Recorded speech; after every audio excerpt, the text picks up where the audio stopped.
It's lurking inside every poi trick you'll ever learn. A concept that absolutely every poi spinner, new or old, must contend with. I'm talking about plane control. Drex here from Drex Factor Poi, sharing with you the love of poi spinning and flow arts to benefit your body and brain. And today, I'm going to take you through 5 of my favorite exercises for building this most essential of poi skills. But before we dive in, I want to give a quick shout out to the friends of the channel. Big thanks to Dark Monk, Flow DNA, Flow Fests, Flow Toys, Juggling Calling, Pyroterra Light Toys, Spinballs, and Ultrapoi for helping to make the videos on this channel possible. You can learn more about all these amazing companies and the work that they're doing to support flow artists like yourself by checking out the links that I've got down in the description of this video. And a special thanks to the first non-business friend of the channel, Johnny Howard. Thanks so much for your support, Johnny. You don't get very far into spinning poi before you have to contend with thinking about poi planes. Whether wall, wheel, floor, or buzzsaw, every poi trick works in at least one plane orientation, and sometimes multiple planes at the same time. And in order to spin our poi properly in each plane, we have to gain proficiency in controlling which plane we spin our poi in, as well as how closely the poi's movement adheres to that plane. Proper plane control is one of those things that makes the difference between just spinning the poi and making it look beautiful. A poi spinner in complete control of their planes will make their spinning look elegant, refined, and above all else, clean. Personally, I think there are ways to teach poi that lend themselves to good plane control just by virtue of the tricks learned and the order in which they are learned. But it's also not unlikely that learning more specific plane control is something that you yourself might benefit from in your flow journey. So I've gone ahead and compiled my top 5 favorite exercises to teach and hone plane control. These will almost certainly be of help whether you've been spinning for 5 minutes or 5 decades. So let's take a look. Exercise 1. Orbing.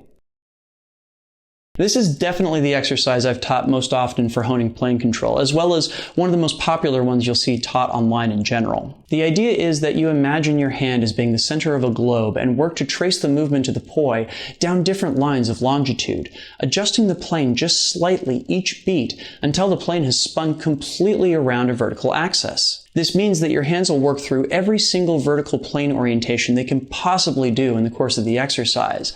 And you'll gain the ability to voluntarily control which of those plane orientations you use at any given moment. Interested in learning plane orientations that aren't vertical? This exercise has you covered there too. You can just as easily switch the axis you spin the poi plane around to be a horizontal line or a line that goes straight out away from you. No problem. Now, I will admit that in recent years, I've kind of moved away from teaching this exercise because I feel as though it tends to get people a little too used to thinking of the poi plane as being the thing that moves rather than their body. And that leads us to Exercise 2, the walk-around.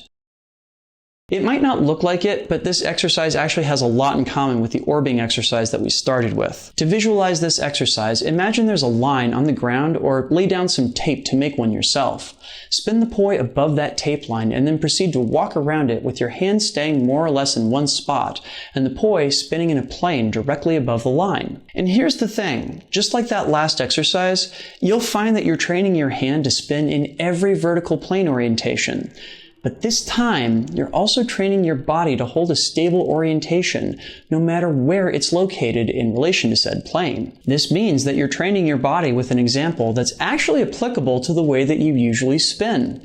It's a great 1-2 punch of both getting these plane orientations down, as well as retraining your body to move around them. It's also a great way to begin to train cross points. Notice how I can only switch which side of my body the poi is on when it's pointed away from me? Getting this down into muscle memory is going to help you navigate moving back and forth across your poi plane in a smooth and effortless fashion. Between these 2 exercises, that'll get you through about 80 to 90% of traditional poi spinning. But what about tricks that don't conform to these examples? What then? Well, we're going to have to start getting a little bit more specific. Exercise 3, crossed arms plane control.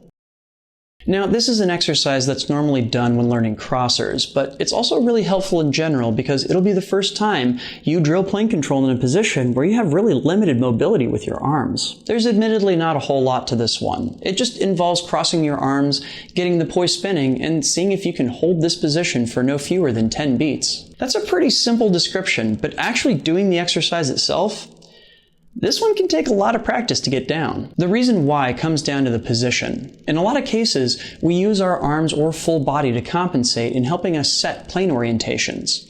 Because in this position, our arms are pinned against us, that means that setting stable planes comes down completely to the position of our wrists and hands. There is zero margin for error here. And while many of us originally undertake this exercise to learn crossers, it winds up being really helpful for things like multi-beat weaves, body tracing hybrids, even inversions and introversions. There's a surprising amount of great kinesthetic knowledge that comes from this very simple exercise. But that's not the only place where our mobility is limited and our plane control becomes tricky. That leads us right into Exercise 4, the behind the back walk around. So this is really similar to our second exercise, but with one major twist. Yes, your body. Rather than simply walking around the plane of the poi endlessly in one or both directions, we instead think of our arm as being like a reel that we wrap around our body as the poi plane stays stable. This means we go from having the poi on our side in wheel plane to having our hand wrapped around behind us as the poi spins behind the back. And this gets really tricky. For one thing, there's a position going past the small of your back when your hand will switch orientation from palm up to palm down, and this trips up a lot of people. And there's also working on keeping the plane stable once you've completed wrapping your arm around behind your body. It's similar to the difficulties you'll find in keeping a stable plane with your arms crossed. But now your mobility is really limited. Want bonus points? Go all the way around to putting that poi plane in wall plane with your arm reached around behind you. This will set you up for behind the back waist straps, meltdowns, and so much more. So we've dealt with basic poi plane control with our arms crossed, and with them wrapped around behind our back. Are there any other cases for us to cover?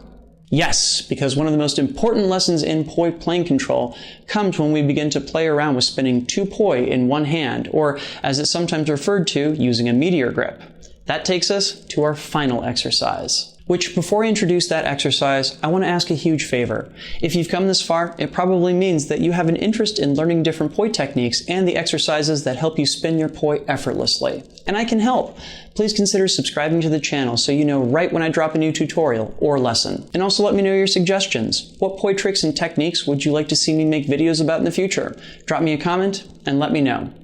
And in the meantime, Exercise 5, one-handed plane control. So here's the thing. Literally every exercise we've covered thus far only impacts the plane control of one end of each hand. We tend to think of meteor grip as having both a thumb end and a pinky end, and while we can easily train the thumb end without the pinky end, it's a lot harder to train the pinky end without the thumb end. The solution? It's to train both together. One of the first real big challenges when it comes to meteor grip is spinning the poi in a one-handed butterfly, because you need to maintain precise control of both the thumb and pinky poi planes independently of each other. So how to achieve this kind of independence between these two sides, especially given that they're connected directly to each other? Well, it's actually to explore the range of movement you have between having the poi planes fully vertical versus flattening them down. Start with your one-handed butterfly and imagine that you're trying to squish the planes of the poi down to an almost flat horizontal plane. You'll start to find that they come close to spinning in split time same direction in floor plane. Now work to straighten your planes back up to vertical.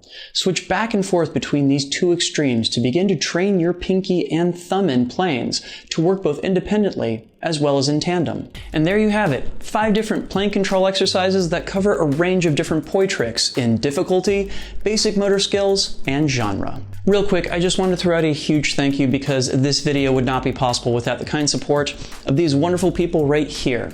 These are my Flow patrons over on Patreon, and they, along with the people listed down in the description, help to make this video and all the videos on my channel possible. Do you like poi content? Do you like tutorials, flow sessions, and vlogs on flow arts culture? Consider signing up to support my work. I want to bring flow arts to the wider world and help people connect with their brains and their bodies through prop spinning. So help me do it. Head on over to patreon.com/DrexFactorPoi and sign up. Not only will you be supporting this mission, but you'll be able to get early access to all of my content, a vote in what content I produce in the future, and a host of other awesome rewards, such as getting a special weekly poi lesson delivered straight to your inbox that is only available to my supporters. Go give that a look, and please consider supporting this channel. Thank you in advance. What were the most effective exercises that you used to get down your plane control? Did I include your favorites here? Were there any I left out? Leave me a comment and let me know. If you dug this video, please consider giving it a like, leaving a comment, sharing, and subscribing. And if you'd like to watch more videos like it, I'll go ahead and leave a link to a playlist of other beginner poi tutorials down in the description, as well as up on screen if you're watching on YouTube. Make sure to get outside to flow today, and I'll see you with a brand new video on Friday. Thanks for watching, and have a good one.